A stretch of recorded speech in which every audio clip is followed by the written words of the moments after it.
नमस्कार मंडळी, स्वाद डिलाईटमध्ये आपलं स्वागत आहे। आज आपण बनवणार आहोत स्ट्रॉबेरी चॉकलेट्स। चॉकलेट आवडत नाही असं कोणीच नाही। लहान मुलांपासून मोठ्यांपर्यंत सर्वांना चॉकलेट्स आवडतात। त्यातल्या त्यात हे आपण एकदम थोडंसं वेगळं असं चॉकलेट आज बनवणार आहोत। नेहमी तर आपण चॉकलेट बनवतोच, मिल्क चॉकलेट वगैरे, पण हे स्ट्रॉबेरी फ्लेवरचे आहेत आणि आतमध्ये आपण फिलिंग पण स्ट्रॉबेरीचं भरणार आहोत। तर त्यासाठी लागणार आहे आपल्याला 200 ग्रॅम स्ट्रॉबेरी चांगल्या 2-3 पाण्याने स्वच्छ धुवून घ्यायची आहे। त्याची पूर्ण माती वगैरे सगळी निघून गेली पाहिजे। अगदी वाहत्या पाण्याखाली व्यवस्थित धुवून घ्यायचे आणि नंतर पुन्हा थोडा वेळ पाण्यात ठेवायचे। त्याची देठं काढून घ्यायची आणि अगदी बारीक त्याची तुकडे करून घ्यायचे आहेत। स्ट्रॉबेरी एकदम बारीक चिरून घ्यायची आहे। आपल्याला याच्यापासून क्रश बनवायचा आहे, स्ट्रॉबेरी क्रश बनवायचा आहे। सगळी स्ट्रॉबेरी चिरून झाली की आपण एका कढईमध्ये स्ट्रॉबेरी घेणार आहोत। गॅसवर आपल्याला कढई ठेवायची आहे आणि त्याच्यामध्ये स्ट्रॉबेरी घ्यायची। मध्यम आचेवरच आपल्याला हे करायचं आहे। 1 कप भरून साखर घेतली आहे, साधारण 150 ग्रॅम असणार आहे ती।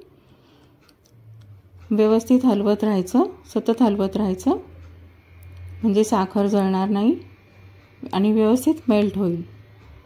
आणि आता थोडंसं अगदी 2 टेबलस्पून आपण याच्यामध्ये पाणी घालणार आहोत, खाली लागू नये म्हणून। आणि व्यवस्थित शिजत आलं की पुन्हा हलवायचं आहे।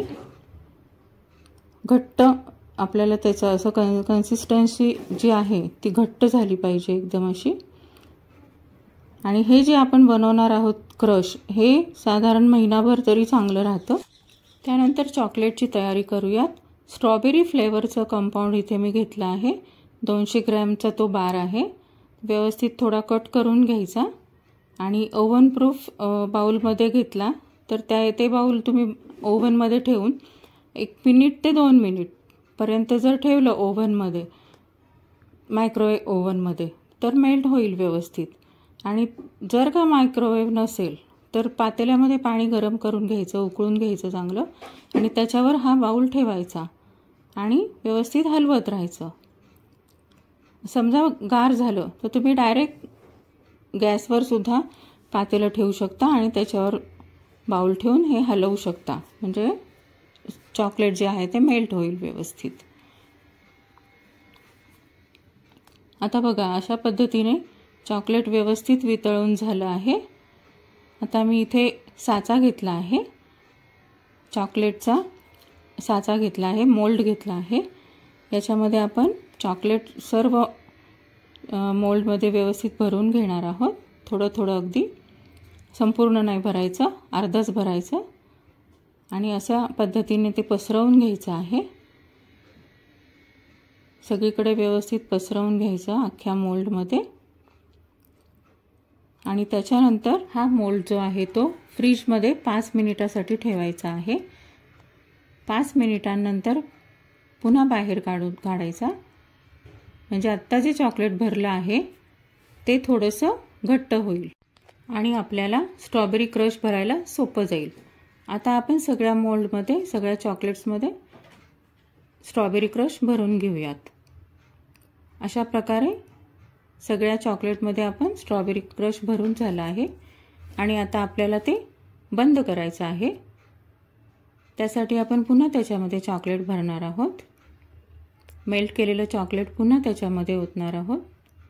अशा पद्धतीने सर्व चॉकलेट्स तयार करून घ्यायचे, संपूर्ण मोल्ड तयार करून घ्यायचा आणि फ्रीजमध्ये ठेवायचा। साधारण अर्धा तासामध्ये आपले चॉकलेट्स तयार होतात। बघा आता किती छान आपले चॉकलेट्स तयार झाले आहेत, अगदी अर्ध्या तासामध्ये व्यवस्थित सेट झाले आहेत। बघा किती सुंदर स्ट्रॉबेरी चॉकलेट्स तयार आहेत। आता आपण थोडा वेगळ्या शेपमध्ये चॉकलेट्स बनवूया। फक्त मोल्ड वेगळा घेतला आहे शेप वेगळा करण्यासाठी। त्यामध्ये पूर्वीप्रमाणेच आपण चॉकलेट असं भरून घेणार आहोत व्यवस्थित आणि अर्ध्या तासासाठी फ्रीजमध्ये ठेवणार। चॉकलेटमध्ये बबल्स राहू नयेत म्हणून आपण मोल्ड जो आहे तो अशा पद्धतीने थोडा टॅप करून घेणार आहोत म्हणजे चॉकलेटमध्ये काही बबल्स राहणार नाहीत. आणि मग फ्रीजमध्ये ठेवणार. अर्ध्या तासासाठी फ्रीजमध्ये ठेवल्यानंतर बघा आता बाहेर काढला आहे मोल्ड आणि आपले चॉकलेट्स तयार आहेत. हा शेप पण खूप सुंदर आहे. अशा पद्धतीने स्ट्रॉबेरी चॉकलेट्स आपले तयार झाले आहेत. तुम्हाला जर रेसिपी आवडली तर भरपूर शेअर करा, लाईक करा, कमेंट करा आणि सबस्क्राईब करायला विसरू नका. आणि मित्रांनो, तुम्ही ही रेसिपी घरी नक्की बनवून बघा. तुम्ही पुन्हा पुन्हा हे चॉकलेट्स बनवणार. चला तर मग भेटूयात नवीन रेसिपीसह. धन्यवाद.